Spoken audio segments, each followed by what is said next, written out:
ঐতিহ্যের মন্দির ছিন্নমস্তা মন্দিরে সাত সকালে তিনি পৌঁছে যান এবং সেখানে গিয়ে পুজো দেন, পুষ্পাঞ্জলি দেন, মায়ের পা ছুঁয়ে আশীর্বাদ করেন, কপালে তিলক এঁকে এবং তিনি প্রচারে ঝাঁপিয়ে পড়েন। এবং তার যেটা বক্তব্য, তিনি এসেছিলেন ওনার মানুষের কাছে, ওনার মানুষের মঙ্গল চাইতে।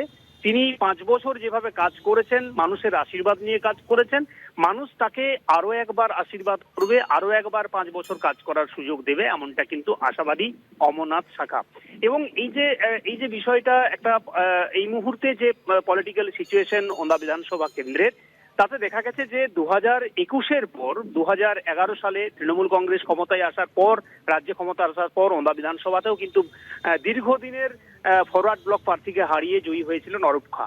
2016 সালেও ঠিক একইভাবেই অরূপ খাকে অন্য মানুষ তাকে ভরসা রেখে, তার উপর আশ্বাস রেখে তাকে বিধানসভায় পাঠায়। কিন্তু 2021-এ ওনা বিধানসভা কেন্দ্রের পালা বদল হয়। ওনা বিধানসভা কেন্দ্রের মানুষ তৃণমূল উপর ভরসা হারিয়ে বিজেপির উপর আশ্বাস রাখে, ভরসা রাখে।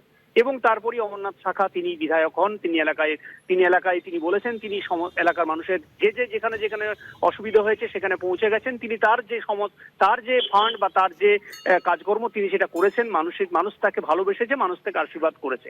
2026-এর নির্বাচনের অমরনাথ শাখা আগেভাগে দল প্রচার করেছে, আগেভাগে দল ঘোষণা করেছে প্রার্থী, তাই অমরনাথ শাখা বাবুর কাছে একটু বাড়তি সময় মিলেছে। এবং কিছুদিন আগেই পরিবর্তন রথযাত্রা ওনার মাটিতে ঘুরেছে, তাতে অমরনাথ শাখা বাবু একটু বাড়তি অক্সিজেন পেয়েছেন।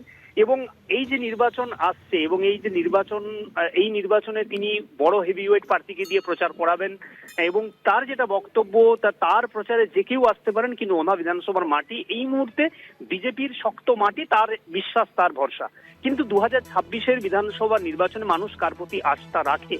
এই যে একদিকে যেমন লক্ষ্মীর ভান্ডারের ভাতা বৃদ্ধি করা, যুব সাথী প্রকল্পের ভাতা দেওয়া, এবং এই মুহূর্তে আন্ডার এডুকেশনের তালিকায় যে সমস্ত ভোটাররা রয়েছে, তাদের ভোটারের ভবিষ্যৎ, তারা কোন পক্ষ অবলম্বন করবেন, যারা ডিলিটেড ভোটার, এই বিষয়গুলোর উপর দাঁড়িয়ে রয়েছে বর্তমান 26-এর বিধানসভা নির্বাচনের মূল জায়গা। সেই জায়গা থেকে অমরনাথ শাখা মানুষের দরবারে গিয়ে কি বলবেন, বা কি সমস্যার মুখে পড়বেন কিনা তিনি, বা তিনি ভোট প্রচারে গিয়ে তিনি আগাম যে কর্মসূচিগুলি করেছেন, 5 বছর তিনি যে কাজগুলো করেছেন, সেগুলোর পাশাপাশি রাজ্যের মানুষের যেভাবে আজকে বাংলার প্রতি বাংলা যেভাবে শেষ করে দিতে চাইছে তৃণমূল, সেই বিষয়টাকে তিনি তুলে ধরবেন।